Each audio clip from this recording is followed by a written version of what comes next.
103 અંગ્રેજી. એમાં એસાઇનમેન્ટની અંદર આપણે જોઈશું ક્વેશ્ચન 2B અને 2C. તો પહેલામાં પહેલો જોઈએ 2B. એની અંદર આપણે ચિત્ર જોઈ અને કૌંસમાં આપેલ શબ્દનો ઉપયોગ કરીને પ્રશ્નના ઉત્તર લખવાના છે. બરાબર. તો જો અહીંયા ચિત્ર આપેલું છે, ટામેટાનું ચિત્ર છે. પ્રશ્ન એવો પૂછેલો છે કે વોટ આર ધોઝ. કૌંસમાં આપેલું છે ટોમેટોઝ અને પોટેટોઝ. તો ચિત્ર છે ટામેટોઝનો. તો આપણો જવાબ ટામેટોઝથી બનાવવાનો છે. તો કેવી રીતના બનાવીશું તે પહેલાં જોઈ લઈએ. તો અહીંયા ધીજ આપેલું હોય કે ધોઝ આપેલું હોય તો એને આપણે પહેલાં લખીશું. તો પહેલામાં પહેલાં ધોઝ, પછી આર, અને ત્રીજા નંબર ઉપર આ જે કૌંસ છે, કૌંસમાંથી જેનું ચિત્ર છે એ શબ્દ લેવાનો છે. અહીંયા ટમેટોઝ છે તો ટમાટોઝ. બરાબર. તો અહીંયા ત્રીજા નંબર ઉપર આપણે ટમાટોઝ એવું લખીશું. એટલે આપણો પ્રશ્ન આવો છે કે વોટ આર ધોઝ. તો જવાબ થશે ધોઝ આર ટમેટોઝ. બરાબર. તો જોઈએ હવે પ્રશ્ન 2B. નીચે આપેલા ચિત્ર જોઈ કૌંસમાં આપેલ શબ્દનો ઉપયોગ કરી પ્રશ્નોના ઉત્તર લખો. તો અહીંયા આપણને ચિત્ર આપેલું છે, પ્રશ્ન પૂછેલો છે કે વોટ આર ધોઝ. કૌંસમાં છે ટામેટોઝ અને પોટેટોઝ. તો ટામેટોઝ છે તો જવાબ લખીશું. તો પહેલામાં પહેલાં ધીજ અથવા તો ધોઝથી શરૂ કરીશું. એટલે ધોઝ, પછી આર અને ટામેટોઝ. બીજું ચિત્ર છે બનાનાઝ. પ્રશ્ન પૂછે વોટ આર ધીજ. તો જવાબ લખવાની શરૂઆત આપણે ધીજ અથવા તો ધોઝથી કરીશું. તો અહીંયા ધીજ છે તો આપણે લખીશું ધીજ, એના પછી આર, અને આ બે ઓપ્શન આપેલો છે બનાનાઝ અને ચીલીઝ. તો અહીંયા બનાનાઝ સાચો આપણો શબ્દ છે. તો આપણે અહીંયા બનાનાઝ લખીશું. એટલે આપણો જવાબ થશે ધીજ આર બનાનાઝ. આગળ જોઈએ. અહીંયા પ્રશ્ન પૂછે કે વોટ આર ધીજ. મેંગોઝ કે એપલ. તો ચિત્ર શાનું છે? મેંગોઝ. તો આપણો જવાબ થશે, તો પહેલામાં પહેલું લખીશું ધીજ આપેલું છે એટલે પહેલાં લખીશું ધીજ, પછી લખીશું આર, અને સાચો જ વિકલ્પ આપણો કયો છે? મેંગોઝ. તો ધીજ આર મેંગોઝ. એના પછી વોટ આર ધોઝ. તો અહીંયા બે ઓપ્શન છે કે ક્રોઝ અને હેન્સ. તો અહીંયા હેન્સ છે. બરાબર. તો આપણે જવાબ લખીશું તો ધોઝ, પહેલામાં પહેલું શું લખીશું? ધોઝ, પછી આર, અને સાચો વિકલ્પ કયો છે? હેન્સ. એટલે ધોઝ આર હેન્સ એવો જવાબ થશે. ત્રીજો અહીંયા જોઈએ આગળ કે વોટ આર ધોઝ એગ્સ અને બોલ્સ. તો ચિત્ર શાનું છે? બોલ્સનું છે.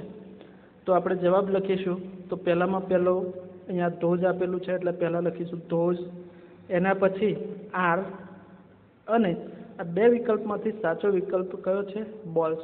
તો ધોઝ આર બોલ્સ. એના પછી આગળ જોઈએ કે વોટ આર ધોઝ. કૌંસમાં છે ડવ્સ અને ડક્સ. તો અહીંયા આ ચિત્ર શેનું છે? ડવ્સનું. એટલે આપણો વિકલ્પ સાચો કયો છે? ડવ્સ. તો જવાબ લખીએ. તો વાક્યમાં ધોઝ આપેલું છે એટલે પહેલાં ધોઝ, પછી આર, ડવ્સ. એના પછી વોટ આર ધીઝ. કૌંસમાં છે પોટેટોઝ અને ટમાટોઝ. તો અહીંયા ચિત્ર શેનું છે? પોટેટોઝ. એટલે આપણો જવાબ કયો છે? પોટેટોઝ. જવાબ લખીશું. વાક્યમાં આપણને ધીજ આપેલું છે એટલે પહેલાં ધીજ, પછી આર, અને પછી છેલ્લે વિકલ્પમાંથી લખશું સાચો જવાબ પોટેટોઝ. એના પછી વોટ આર ધોઝ કપ્સ કે ડીસીસ. તો અહીંયા શું છે? ડીસીસ છે. એટલે જવાબ લખીશું ધોઝ આર ડીસીસ. એના પછી આગળ જોઈએ તો વોટ આર ધોઝ વોચિસ કે બેંગલ્સ. તો અહીંયા વોચિસ છે. તો વાક્યમાં જવાબ લખવાની શરૂઆત કરીશું. તો વાક્યમાં ધોઝ આપેલું છે એટલે પહેલાં ધોઝ, પછી આર, અને વોચિસ. એટલે કે ધોઝ આર વોચિસ. તો અહીંયા તમારે આ જે છે આના ઉત્તર તમારી જાતે જ લખવાના છે. અહીંયા જુઓ કે વોટ આર ધીઝ. અહીંયા છે બોક્સિસ અને ફોક્સિસ, તો અહીંયા શું છે ફોક્સિસ, એટલે ધીઝ આર ફોક્સિસ. આગળ જો વોટ આર ધીઝ કપ્સ કે ગ્લાસીસ, તો અહીંયા ગ્લાસીસ છે, બરાબર, એટલે ધીઝ આર ગ્લાસીસ. એના પછી વોટ આર ધોઝ એલિફન્ટ્સ કે હોર્સીસ, તો શું છે અહીંયા એલિફન્ટ્સ છે, બરાબર ચિત્રમાં, એટલે આપણો જવાબ થશે ધોઝ આર એલિફન્ટ્સ. આગળ જોઈએ વોટ આર ધીઝ કાર્સ કે બસીસ, તો અહીંયા શું છે બસીસ છે, એટલે ધીઝ આર બસીસ. એના પછી છે વોટ આર ધીઝ બુક્સ કે બેગ્સ, તો અહીંયા શું છે બુક્સ છે, એટલે ધીઝ આર બુક્સ. એના પછી વોટ આર ધોઝ બેગ્સ કે બોક્સિસ, તો અહીંયા બોક્સિસ છે, બરાબર, એટલે ધોઝ આર બોક્સિસ, બરાબર. હવે જુઓ એના પછી આપણે પ્રશ્ન 2 ક જોવાનો છે. એમાં લખેલું છે કે નીચે આપેલા ચિત્ર જોઈ પ્રશ્નના ઉત્તર યસ અથવા તો નોમાં લખવાના છે.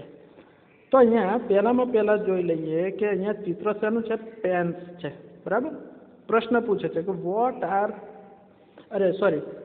આર ધીઝ પેન્સિલ્સ, આ પેન્સિલ્સ છે, તો આ પેન્સિલ્સ નથી, તો જવાબ આપણે નોથી બનશે, એટલે કે નો ધે આર નોટ, બરાબર. દરેકની અંદર આપણે આવું જ લખવાનું છે, નોથી લખો એટલે ધે આર નોટ, બરાબર, નો ધે આર નોટ. હવે એનો સાચો જવાબ લખવાનો છે, તો અહીંયા શું છે પેન્સ છે ને, એટલે આપણે લખીશું ધે આર પેન્સ, બરાબર. તો આ નો વાળો જવાબ જોયો. હવે આપણે યસ વાળો જવાબ જોઈએ. તો આર ધોઝ ઓલ્સ, તો અહીંયા ઓલ્સો જ છે, એટલે આપણો જવાબ શાંતિ બનશે યસથી, યસ ધે આર, બરાબર. તો આ રીતના આગળ જોઈએ. પહેલું કે આર ધીઝ પેન્સ, તો અહીંયા પેન્સ છે, પેન્સ નથી, બરાબર, એટલે અહીંયા આપણે જવાબ શાંતિ લખીશું નો ધે આર નોટ. અને નીચે સાચો જવાબ લખીશું કે ધે આર બુક્સ, બરાબર. એના પછી છે આર ધીઝ એલિફન્ટ્સ, તો આ ચિત્રમાં એલિફન્ટ્સ છે નથી, બરાબર, તો આપણે નોથી જવાબ બનશે, એટલે કે નો ધે આર નોટ. સાચો જવાબ લખીશું હવે તો they are cows, COWS, cows. એના પછી આગળ જોઈએ કે આર ધોઝ કાર્સ, તો અહીંયા આ કાર્સ છે, ના કાર્સ નથી, બરાબર, તો આપણે નોથી જવાબ બનશે નો ધે આર નોટ. સાચો જવાબ લખીશું કે ધે આર બસીસ, તો BUSES, બસીસ. આગળ જોઈએ આર ધીઝ અમ્બ્રેલાઝ, તો અહીંયા ચિત્ર શેમ છે અમ્બ્રેલાઝનું જ છે, બરાબર, એટલે જવાબ આપણો શાંતિ બનશે યસ ધે આર.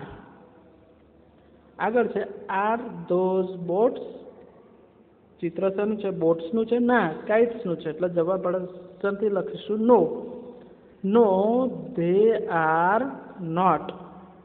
હવે સાચો જવાબ નોથી જવાબ લખ્યો, એટલે આપણે સાચો જવાબ લખવાનો છે કે they are kites, KITES, kites.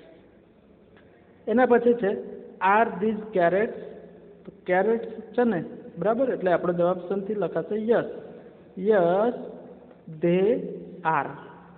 આગળ જોઈએ આર ધીઝ એપલ્સ, તો એપલ્સ છે, ના મેંગોસ છે, બરાબર, એટલે આપણે જવાબ શું આવશે નોથી, નો ધે આર નોટ. સાચો જવાબ લખીશું તો ધે આર મેંગોઝ, MANGOES, પાછળ શું આવશે ES. એના પછી છે આર ધીઝ બેગ્સ, આ બેગ્સ છે, બેગ્સ નથી, શું છે બોક્સિસ છે, એટલે નો ધે આર નોટ. હવે સાચો જવાબ લખીશું તો ધે આર બોક્સિસ, બોક્સિસની અંદર BOXES, બોક્સિસ થશે, બરાબર.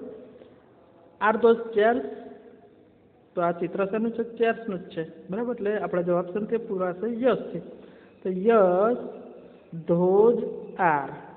એના પછી છેલ્લું જુઓ કે આર ધીઝ શિપ્સ, આ શિપ્સ છે ના બોટ્સ છે, બરાબર. એટલે આપણો જવાબ શનથી લખાશે નોથી. No they are not, they are bots. બોટ્સનો સ્પેલિંગ શું થશે? BOTS, બોટ્સ, બરાબર. તો અહીંયા આજે આપણે 2 એક્સરસાઇઝ જોઈ. એ 2 એક્સરસાઇઝ તમારે તમારી નોટબુકમાં લખવાની રહેશે.